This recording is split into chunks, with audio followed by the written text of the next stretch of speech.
ఈ రాష్ట్రంలో ఇటీవలనే మీకు అందరికీ తెలుసు, ప్రభుత్వం మారింది, అధికారం మారింది. టీపీసీసీ ప్రెసిడెంట్గా ఉన్నప్పుడు రేవంత్ రెడ్డి గారు అమిత్ షా గారికి, భారత ప్రభుత్వానికి పలు దఫాలుగా విజ్ఞప్తులు చేసింది. ఏమని? కాళేశ్వరం మీద విచారణ సిబిఐ చేత చేపిస్తే బాగుంటుంది, ఎందుకంటే దీని లోపల అనేక సంస్థలు ఇన్వాల్వ్ అయి ఉన్నాయి. పవర్ ఫైనాన్స్ కార్పొరేషన్ లిమిటెడ్ సంస్థ, నాబార్డు, బ్యాంకుల consortium which is headed by Vijaya bank, ఇట్లా రకరకాలైనటువంటి బ్యాంకులు, సంస్థలు, సర్వే ఏజెన్సీలు అయినటువంటి వాప్కోస్, మోటార్లు సప్లై చేసినటువంటి బిహెచ్ఎల్ లాంటి ప్రభుత్వ రంగ సంస్థలు చాలా ఇన్వాల్వ్ అయి ఉన్నాయి. ఇది ఒక పెద్ద స్థాయి లోపల జరిగినటువంటి కుంభకోణం. కాబట్టి దీని మీద సిబిఐ విచారణ జరిపించాలని చెప్పి నాటి టీపీసీసీ ప్రెసిడెంట్, ప్రస్తుత గౌరవ ముఖ్యమంత్రి యనమల రేవంత్ రెడ్డి గారు భారత ప్రభుత్వానికి లేఖ రాసినాం.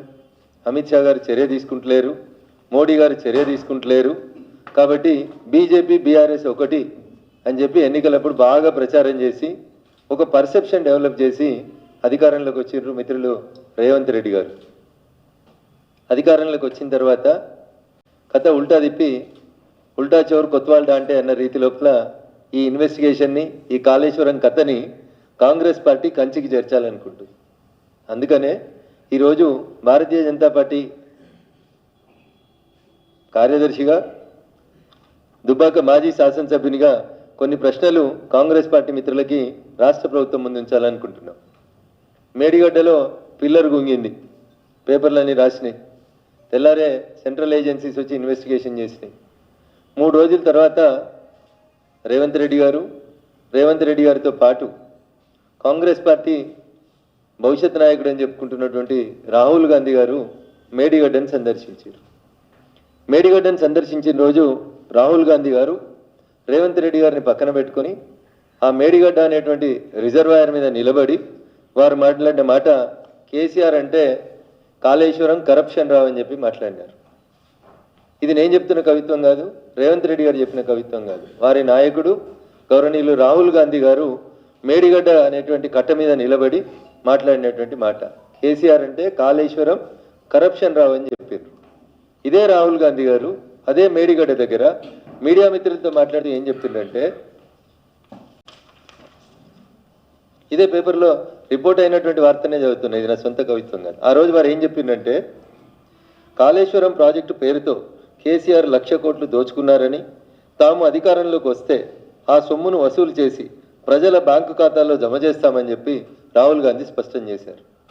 అన్న ఇది నా సొంత కవిత్వం కాదు, మళ్ళీ చెప్తామని. చాలాసార్లు టీవీలలోకి వచ్చి కాంగ్రెస్ పెద్దలు అడుగుతారు, జనధన ఖాతాల లోపలికి 15 లక్షలు వచ్చినాయని అడుగుతుంటారు. నాకు తెలియదు మరి, మేము అన్నట్టు ఇక్కడ లేదు. అది మోడీ గారు అన్నట్టు ఒక వీడియో, ఒక ఆడియో చూపెట్టమని నేనైతే ఒక 50 సార్లు అడిగిన, అన్ని టీవీ ఛానల్ చర్చలలో అడిగిన, ఏడు రాలేదు. కానీ ఇది మొన్న అన్న 4 రోజుల కిందట మేడిగడ్డ గుంగినప్పుడు ఫోటోలు కూడా రాహుల్ గాంధీ గారు రేవంత్ రెడ్డి ఇద్దరే కనబడతారు, వేరే వాళ్ళు కనబడరు మీకు ఆ కట్ట మీద. ఇది రాహుల్ గాంధీ గారు, ఇది రేవంత్ రెడ్డి గారు. రేవంత్ రెడ్డి గారు స్వయాన చూపిస్తున్నారు, రాహుల్ గాంధీ గారు స్టేట్మెంట్ చెప్పినారు. ఏమని? కేసీఆర్ 1,00,000 కోట్లు దోచుకున్నాడు, మేము అధికారంలోకి రాగానే ఆ కేసీఆర్ దగ్గర నుంచి ఆ సొమ్మును కక్కిస్తాం, కక్కించినటువంటి ఆ సొమ్ముని పేద ప్రజల బ్యాంకు ఖాతాలలో వేస్తామన్నారు. ఇది ఆన్ రికార్డులో పత్రికలలో రిపోర్ట్ అయినటువంటి అంశం. ఇంకొక దినపత్రిక రిపోర్ట్ చేసింది, కాళేశ్వరం కరప్షన్ రావు బాయ్ బాయ్ అని చెప్పారు. 4 ఏళ్లకే ఎట్లా కుంగింది, సర్కారుపై రాహుల్ ఫైర్, మేడిగడ్డ పరిశీలన, కాళేశ్వరం పేరు చెప్పి కేసీఆర్ దోచుకున్నారు, నాసిరకం పనుల వల్లనే పిల్లర్లు కుంగాయి. ఇది రాహుల్ గాంధీ గారు మాట్లాడినటువంటి మాట, ఇంకొక పత్రిక లోపల రిపోర్ట్ అయినటువంటి అంశం. నేను ఇవన్నీ మీకు ఎందుకు గుర్తు చేస్తున్నా అంటే, అవును చెప్పిండ్రు చేస్తారు కదా అని వీళ్ళు మాట్లాడడానికి అవకాశం ఉంటుంది. ఇప్పుడు అధికారంలోకి వచ్చింది కాంగ్రెస్ పార్టీ. ఇలా ప్రజలు ఏం కోరుకుంటున్నారు?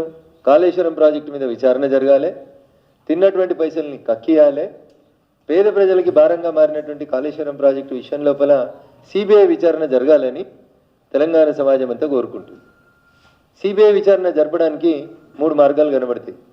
జనరల్గా ప్రజల ముందు ఉన్నటువంటి మార్గాలు 3. 1, కోర్టును ఆశ్రయించి సిబిఐ విచారణ అడగడం. 2, ఏ రాష్ట్రంలో అయితే అవినీతి జరిగింది లేదా ఒక నేరం జరిగింది అనేటువంటి ఆరోపణ ఉందో ఆ రాష్ట్ర ముఖ్యమంత్రి స్వయాన ఉత్తరం రాసి భారత ప్రభుత్వానికి దీని మీద సిబిఐ విచారణ జరిపించమని అడగడం. లేదా సుప్రీంకోర్టు ఇన్వాల్వ్ అయి సుప్రీంకోర్టు ఉత్తర్వులు ఇచ్చి సిబిఐ విచారణకు ఆదేశించడం. ఇవి ఈ దేశంలో ఉన్నటువంటి సిబిఐ విచారణకు ఆదేశించినటువంటి సందర్భాలు.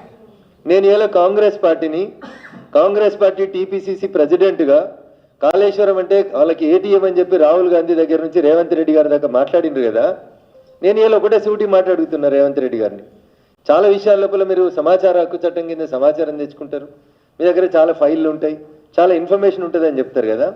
మీరు గెలిచి అధికారంలోకి వచ్చి ముఖ్యమంత్రిగా ప్రమాణ స్వీకారం చేసిన మొదటి రోజే నాలాంటి వాళ్ళం ఏం ఎక్స్పెక్ట్ చేసినామంటే రేవంత్ రెడ్డి గారు ఒక ఉత్తరం రాస్తారు భారత ప్రభుత్వానికి, భారత ప్రధానమంత్రి గారికి, in the capacity of chief minister of Telangana 1,00,000 కోట్ల అవినీతి జరిగిందని ఆరోపణలు చేసినటువంటి కాళేశ్వరం ప్రాజెక్టు మీద సిబిఐ విచారణ జరుపుమని ఒక సింగిల్ పేజ్ ఉత్తరం రాయడం లోపల, 4 లైన్ల ఉత్తరం రాయడం లోపల రేవంత్ రెడ్డి గారికి ఉన్నటువంటి ఇబ్బంది ఏంది, కలుగుతున్నటువంటి అవస్థ ఏంది అనేది ఇలా తెలంగాణ సమాజం అడుగుతుంది.